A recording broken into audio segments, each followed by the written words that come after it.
with this, now we can write down the invariant length square, okay, ds square for our relativistic point particle. Okay, so but in general, I would be using this convention, this one. So I could erase this. Yes.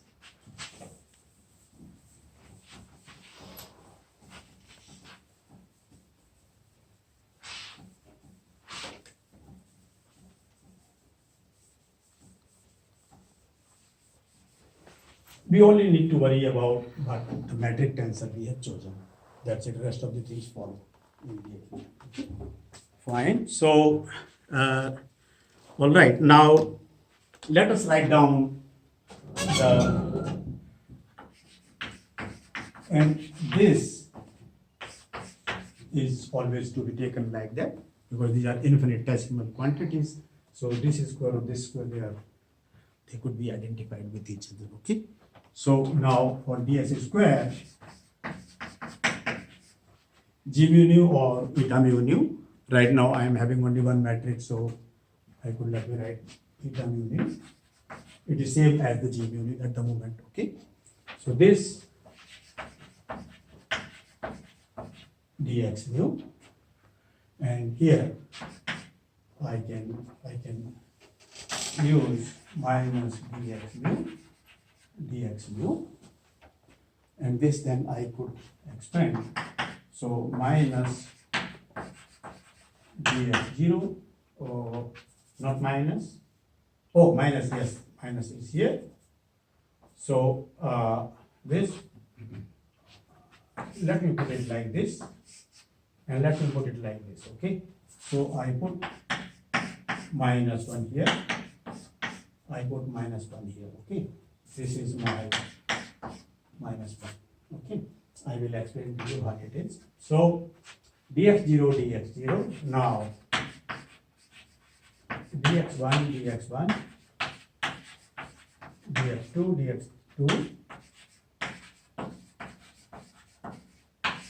dx3, and this is, now I want to bring it down, this 0, so I become a minus sign. So it is minus dx0 square plus, when I bring it down, I do not pick up a minus sign here, and here. It remains the same with my choice of metric tensor. So I have dx square plus dy square plus dz square. I could write it as minus 1 times minus c square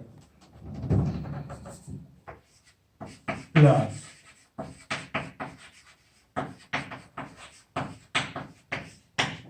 I could also equivalently write it as sometimes minus 1 times minus c square d tau square plus, this also you will find at many places. So this means this is a this is dx vector square, which means this plus this plus this, or it can go over to any number of dimensions, no problem. Okay, so that's fine. And now it is this one. Okay, so I take another minus sign common, so minus 1 into minus 1 into c square d tau square minus dx square. Okay, and now I postulate that in my all considerations, whether it's d0 branes or d1 branes or d2 branes, whether I'm working with a relativistic particle or a string or a membrane or whatever, this guy is going to be greater than or equal to 0. Therefore, I am on the time-like trajectories. For so this is 0 for time-like curves or time-like word lines. So all word lines in our consideration or word sheets, they would always be time-like.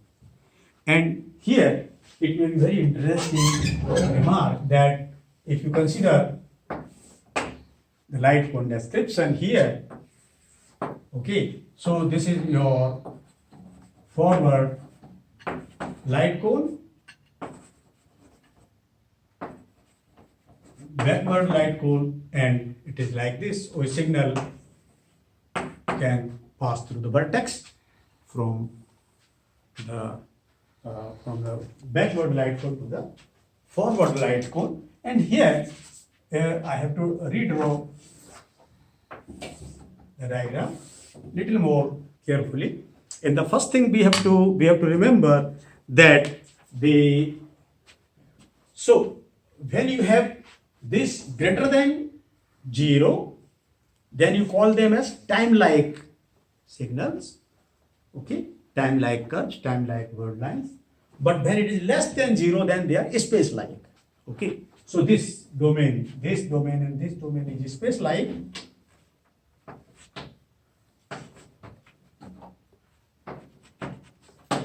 And here you have time-like, okay. So for now here, because we are working in the gravity theory, it will be very, very interesting to know that, if you in gravity theory, if you can really construct some good examples, physical examples using time-like trajectories, because they can lead to the forward travel in time as well as backward travel in time. Okay, supposing I have a curve like this, or supposing I have a closed curve like this, or of any shape. You see? So if it's a time-like trajectory, I can keep traveling on this in any direction, this way or this way, and obviously from any reference point, if I go here, then this is backward time travel. If I am going here, then it's forward time travel. Okay? You cannot do it in the space-like regions. Okay? Here the observables commute with each other and the signal, so you don't see, they cannot exchange signal.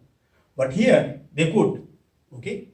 So this is a very, very beautiful concept, and you can be a very famous physicist if you construct some good examples using time-like trajectories. But in string theory, fortunately, we are privileged. We are considering only and only time-like trajectories.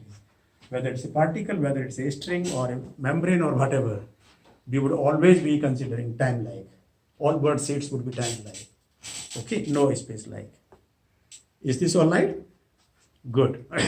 So, with these remarks, we can come back to our main consideration, and we proceed further. So let me erase. I can remove this all. Okay, very good.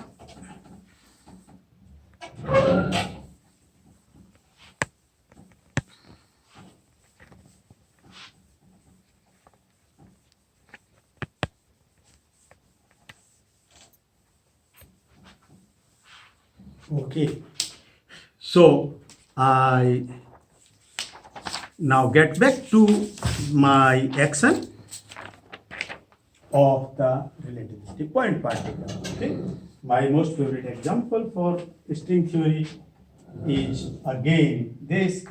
So relativistic point particle, and you write down the action. This is minus mc times ds, or minus mc square d tau. I can interchangingly use this, and here I can now write it very easily as minus mc into square root of dx mu. I make mistakes. I should either use this or this, dx mu, and if this is ds, or no, d tau. What am I doing?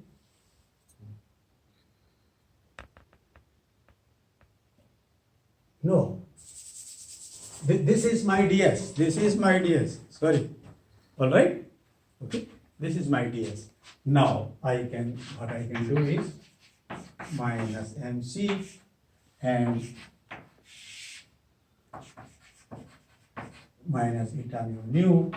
I can write dx mu over d tau into d tau, dx mu over d tau into d tau. All right, and so I can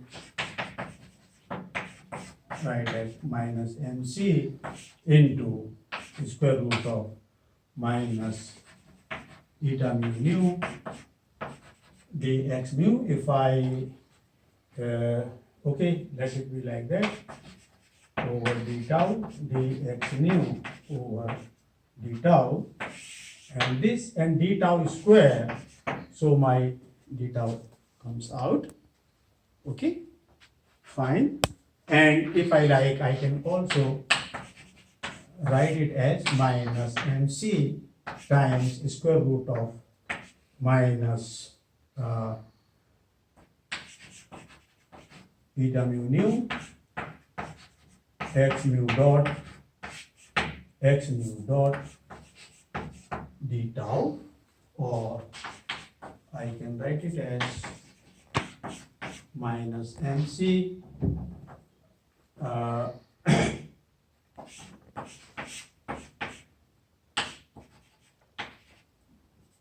minus x mu dot d tau, or I can write it as minus mc